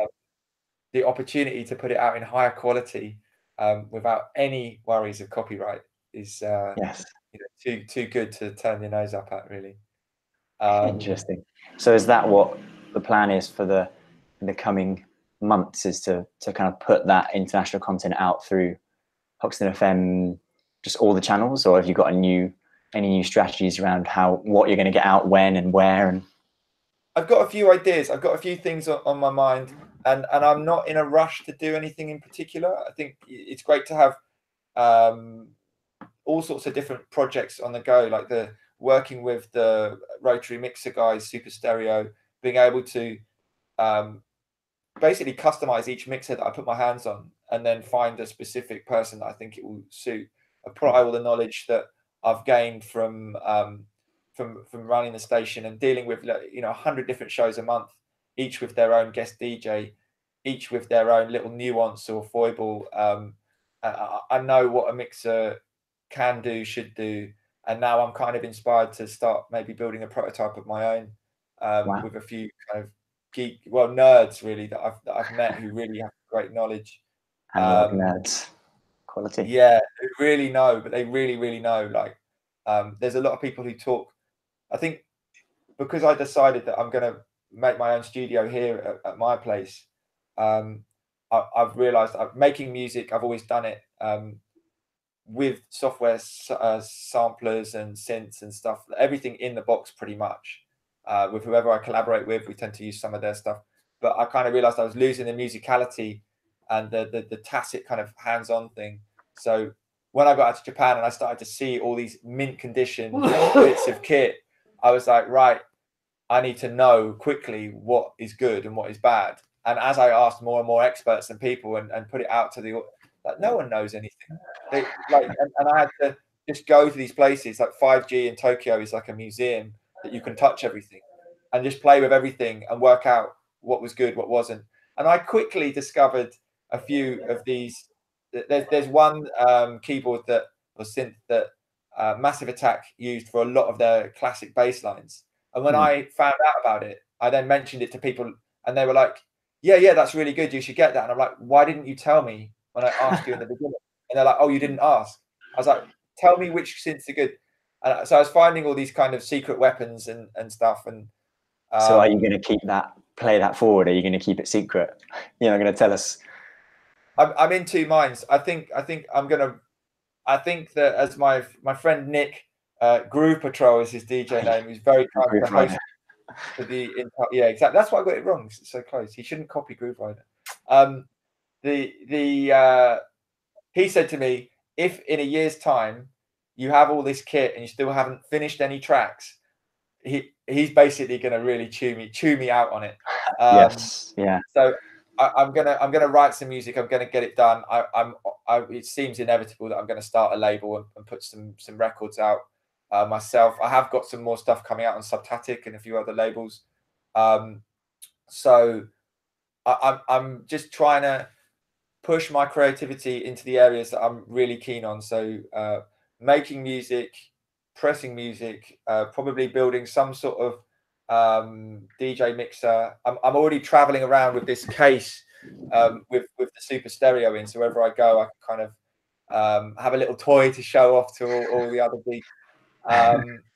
But yeah, that Super Stereo have a 4-channel mixer that they're beta testing now that they want me involved in, which is great. I'm doing a lot more DJing. I played in Prague as soon as I got back from Japan. I had a few gigs in Japan. There's more coming up when I go back there. I think I'll be back in the Philippines, taking my dad home and probably play out there again. Yeah, there's lots of stuff. I've got a DJ mix that's going to go out on Pioneer Radio next week, so in between Christmas and New Year. Big shout out to W Strangeways and left back. So yeah, it's just I'm just trying to do me, Ben. I kind of that's the important thing. I realized I made a platform for people to pursue their dreams, but I actually wasn't pursuing my own dreams. And I think that I meet a lot of interesting people, so I take the opportunity to interview them whenever I can. I'm actually doing more kind of journalistic work for other people that do parties at certain spaces. I'm writing the interviews for their headliners.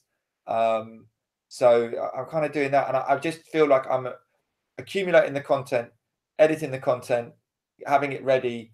I've got a couple of podcast ideas that I probably will do. I mean, one is probably going to be a book. It's going to be called "You're Doing It Wrong." Yes, you're doing it wrong. It's the art of breaking bad habits, basically. Nice. So from how you search for things, whether it's in the real world or online, through to why all the New Year's resolutions never work for you. All these things. It basically, it's none of that bullshit self-help. It's like real stuff, cutting down to the nitty-gritty, and we'll probably do that as a podcast to begin with to get some of the content laid out, but then expand more in a book. And I'm also really keen on this connoisseurs club concept, which is people who know something about something, sharing that with other people who want to know. TripAdvisor is shit, because if I want to know where a good coffee shop is in Gran Canaria when I go there to do a live stream, and a whole bunch of people tell me that X coffee shop is great, all I learn from going there is that a whole load of people don't know what great coffee is. So I want people who really are passionate about what they're talking about to tell me about it, not just some Joe off the street going, their Nescafe is great. Quality ratings, not quantity. Yeah, curated in a way. That's interesting. Curated, exactly. And there's some other stuff as well. I'm really into. It's probably a dead word to you now, but I'm really into all these kind of projects that are disrupting, that are kind of going against the norm and doing things in a better way, that rocks the boat, basically. There's a few projects that are connecting not just tech, but it's like academia with real corporate applications, without the need for subsidies, so to speak. So there's a few things, and they always want me involved because of my live streaming. But I think the thing I never really play upon is that I have a business degree with a marketing major from a top 5 business school in this country. At 25 years old, I was the youngest chief exec of any chamber of commerce in Britain. I helped a lot of people start their businesses, grow their businesses. I'm kind of really interested in a lot of these concepts and projects. It's interesting how those two areas kind of rarely meet, but it's amazing when they do. I think there's a lot of people that are in the creative space in the music world that don't necessarily have. A lot of people have the same kind of background and the same attitude towards it. So it's interesting when you get those two separate experiences and kind of smash them together. It's funny when you meet other people that are no longer doing stuff in the music arena, and they're doing so much better in another arena, and you both kind of nod, do the knowing wink at each other, like, oh yeah, you're here as well, So yeah, it's good. It's really good. I'm really excited about everything coming forward. I don't want to go on too much about it until I'm actually doing stuff. But there's lots of interesting projects, and for anyone that asks me again, I cannot see a time when there will be another Hoxton FM studio. You don't want to pay rent every month, though. Never say never, and we do have an amazing team. What about if someone ran one for you? Would you consider it then? Well, I have a dozen producers that I trained up, and a lot of them are very keen to get it going again. But I don't have the time. If someone wants to come in, they want to come and talk to me. They'll realise how hard it is to sort of manage the non-glamorous parts of the studio, right? Being there at 2 in the morning when someone's a no-show for their show. There's a lot of things. I think the saying "you don't know what you've got until it's gone" is probably hitting home to quite a few people.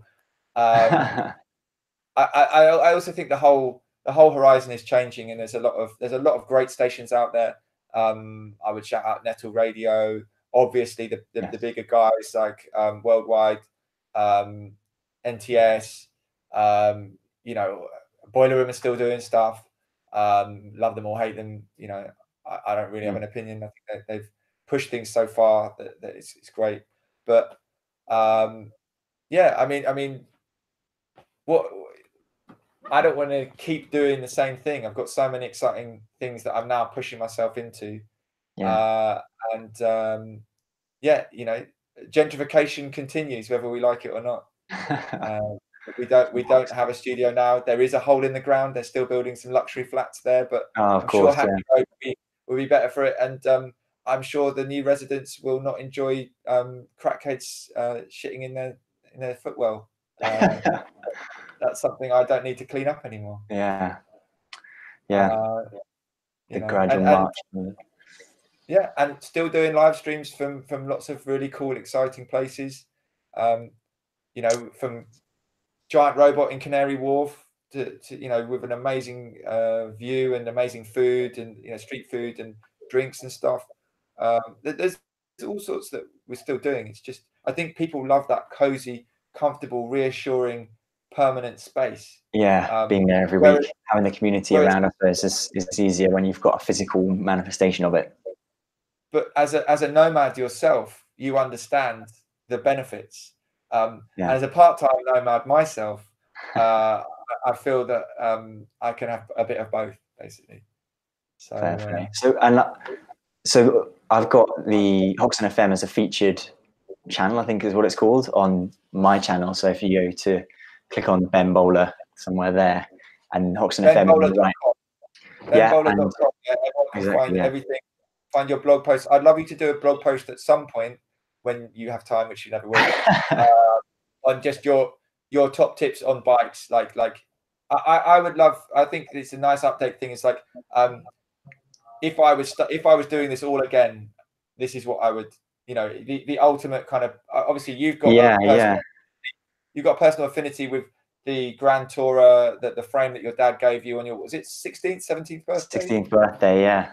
It's my real freedom thing, I say, But beyond that, obviously you would never get rid of that frame, but beyond that, blah, blah, blah, blah. It's just that thing. It's something I'm really passionate about is just always reflecting on how would I do it differently if I did it again. And I'm always trying to glean that information from people. So I was at a friend's studio and there's a guy fixing the Technics turntables, and he had an amazing soldering iron and an amazing multimeter, like a voltmeter. And I was picking his brains on and he was like, yeah, these are really good. Make sure you go for this. You can get it cheaper if you don't get the power supplies, all this stuff. And I can give you the video that you for you on building the best touring bike. That could be my expertise that I can share. I've definitely thought about it. Every time I go up a hill, I do occasionally think about what the dream super lightweight bike would be. And then you'd be part of my connoisseurs club. Exactly. I'll be there. You would have access to other connoisseurs stuff. I think I'm going to have to kill the connoisseurs word though, because it's so pretentious. But it's pretty pretentious, yeah. it's like enthusiast, isn't it? Or like I don't know, like you want people that are really enthusiastic about something and have bothered to find out more than the layman. Yeah, I think what the non-pretentious word is for that kind of person. That's the problem. We did a brainstorming session and we did come up with it, and I can't think what it is off the top of my head. Nerds Club.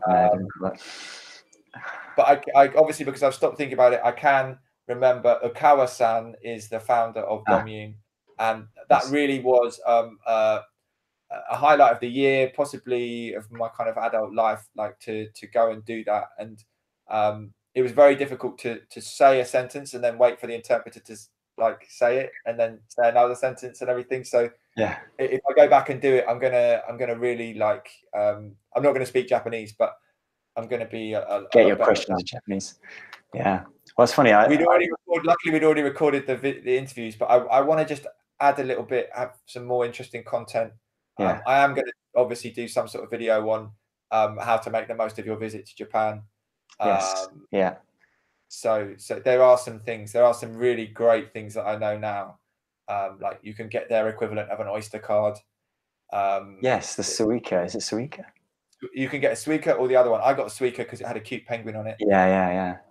Cute in Japanese is kawaii, not to be confused. Not to be confused with scary, which is kawaii. That's so interesting. Don't call someone. Don't look at someone and smile and think you're calling them cute, and find out that you're calling them scary. I'm just saying scary. Yeah. I had a few of those. There's senpai kohai, which is the senior person and the junior person, and it's this relationship that the Japanese often foster, where the junior person must do everything that the senior person tells them to do, and they must be subservient and obedient. But the senior person must look after them and usually pay their way and help them out. And it's a very interesting concept. That it happens here, but you know, it's much more steeped in tradition in Japan. Yeah, and I got it mixed up, so I said senpai kanpai, which basically is like saying cheers. Kanpai is cheers. Nice. Everyone pissed themselves laughing. They went, actually, that's better. That's better. So, you coined a new phrase right there. I won't be teaching any. I can give a few little words and stuff, a few sentences. But the trouble with every other trip I've done since, which is not that many. I've been to Gran Canaria, so I was trying to speak Spanish. And I was in Prague doing a gig, which I live streamed from a boat, a permanently moored boat, which is amazing for a party called Circle. Shout out to Jag Karanme and Rob Smile. I kept trying to speak Japanese in these other countries because I'd been in Japan for a month. Yeah. I did the same. Every time once I left Bulgaria, I was still saying "Dobry den" to people in Turkey, which doesn't quite work. But, Yeah, exactly. But anyway, we should wrap up. Yeah, the important last question is, what is that globe behind you? We can finish with that. This is one of my favorite pieces of art. I don't know the girl's name. Maybe this is a map of London. No way. How does it fit on a sphere? Well, it's this artist, and I can't remember her name. Her name is, I think it's like Kajan, Kjan. If you look her up, Kajan artist.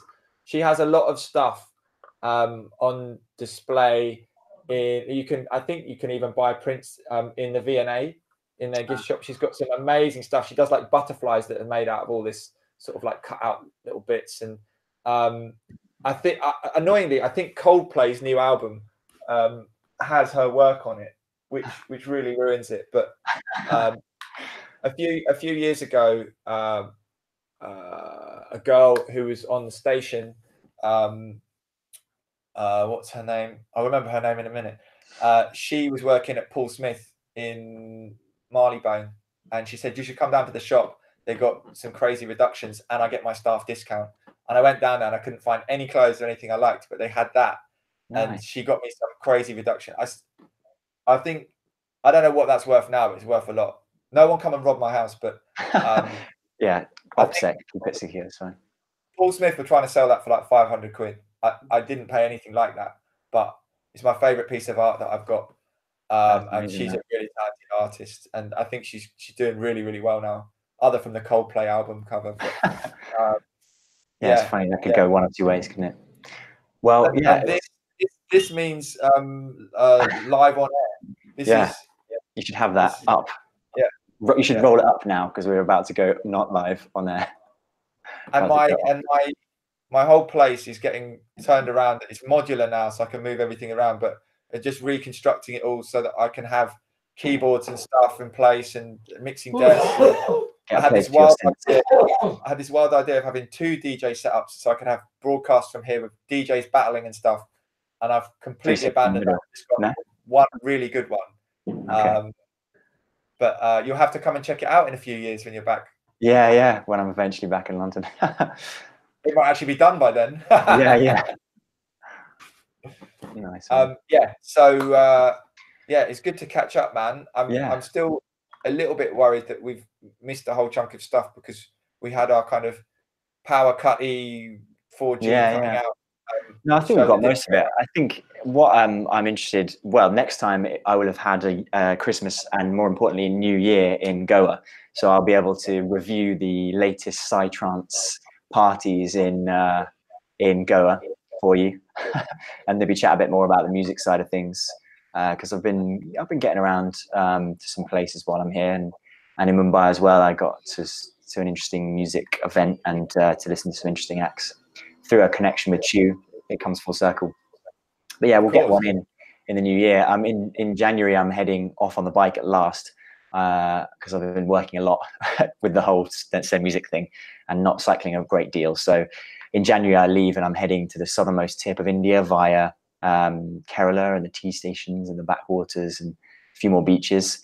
And then I'm heading up to through Tamil Nadu to my next stop, which would be Auroville, which is this slightly hippie alternative commune / intentional community, because that's something I'm going to start kind of reviewing a little bit more and talking about a lot more on my edited videos, hopefully, as I go, which is about alternative living, which is something I'm interested in as a whole other topic. But yeah, we'll book a podcast in, we'll get it on live on YouTube Live scheduled, and also I'm going to be a traitor again. I've got a couple of other interviews lined up. They're not confirmed yet, so I won't announce them, because as soon as I announce it, like I did with this, then something will happen, and it'll take weeks to come. But I've got, again, just through people I've met on the road and connections, like friends of friends, I've got a few other crazy adventurers that are interested in chatting. So I'm putting some questions together for them, and I'll do some podcasts like this. And then wherever I'll be next, Auroville, Chennai, Bengal, Delhi, we'll speak again, and we can catch up properly. Excellent. So we should need a sign off. We never worked out a sign off, did we? Well, I was going to say, just to summarize, because you should always give people links at the end. Yes. But firstly, you're using a new mic today, right? I am. Yes, I'm using. Well, I've had it for a while. Again, actually, this is a gift from Kamal before I left, because we may have a Send Music podcast at some point. But it's a Rode Smart Lav mic, but I've had it for 9 months since I left in May, but I've not been able to use it because I haven't got an audio desk with me. I've got a lot of stuff with me, but not an audio desk. But I've bought a few little things off Amazon as I've gone along to try and get it working. And finally, I dropped the extra few pounds for the official Rode SC6, which looks backwards actually on my screen, but I'm not sure it's backwards for you. It's good for me. Which is finally letting us use this lapel mic for slightly better sound, hopefully. So that'll work for the interviews, and it'll. I hope you like my. I'm always trying to improve mine. My side of this thing. You haven't got an SM58 this time. I've got a little Bluetooth speaker in my ear, so my dad can hear everything as well. Obviously, I brought my dad, which is more important than that. And I've still got the crazy lighting, and obviously I've used a slightly different shot of the whole sofa. So maybe potentially I can have other people here for our podcast if they add value. But I don't know. I can't think of any way to add more value to our amazing podcast. Or just otherwise, without it going like over the 2 hour, 3 hour mark. I think that's the other danger of adding other people. Absolutely. I think my dad fell asleep twice during this thing, which is pretty impressive, really. Probably on average for the viewer, I'd say. No, well, like any other podcast that he listens to, he falls asleep within 5 minutes. So we are definitely in his top 10. Nice. So benbowler.com for everything Ben Bowler related. Everyone go and check out send.mu, the new project that is better than, let's just go over the top. It's better than WeTransfer. I know you're breaking the media rules. Never mention the competitors. It's the best way. It's better than all of them. It's better than all of them. They'll all be out of business within 6 months. It's the best way to share music. If you're in the music industry, if you're a producer, if you're a DJ, if you work at a label, whatever your role is in music, it's a tool that you can use. And yeah, I'm keen to get feedback on. And equally, I'm looking for suggestions of anyone that you think I should interview. Any adventurers? Yeah, I don't know. We can maybe expand it into music, and if there's like anyone interesting really along the road to speak to. Comments would be good. I thought I had someone in Tehran for you, but that never came through. It's just so typical. Yeah. But and for anything related to me, I've got a website, danformless.com. There is hoxton.fm. I am going to put up more blog posts on there on the hoxton.fm. You can see live streams. The Chew TV player is embedded on the front page, so the last live thing that went out you can see. And I'm going to definitely do a year in review, because in preparation for the interview on Pioneer Radio, I started to sort of, they were like, what have you? And I was like, wow, I've actually done quite a lot. It's just that when you're kind of in the midst of it, you just kind of forget all the stuff. So I don't know if you're going to do a bit of a year in review. I didn't think about that. Yeah, that's a good idea. I'm currently editing because yeah, I mean, well, luckily I had a list of stuff that I wanted to do for the YouTube channel, and one of them was like I was going to try and find someone along the way to come out with a drone, because for cycling it'd be amazing to get some drone shots, but also paragliding obviously it'd be amazing. And luck would have it, like I stopped at this hostel and co-living space, and first guy I meet is a videographer, and he's got a Mavic Pro. So I've got an amazing set of shots of me riding the bike down a lane in the middle of the fields, and me flying off the cliffs in Goa. So my end of year might not be an end of year review, but I'm doing a new kind of channel intro, as it were, for youtube.com/benbowler.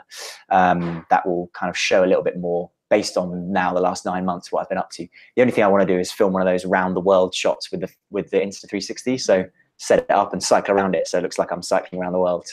But amazing. Yeah, yes, you'll see that. Yes, do it, definitely. I just think the year in review blog post is so great, because you can then embed or put links, links to everything, and you can really kind of have a one place for everyone to catch up on stuff, which I know is what websites are meant to be. But yeah, I think we should set that as our task before the next episode. We'll get our year in review. We both have our year in review, and then we go link in the description. Yes. Deal. So that's the task for next time. Okay, that's episode 5. Ben Around the World. It's a wrap. It's a wrap.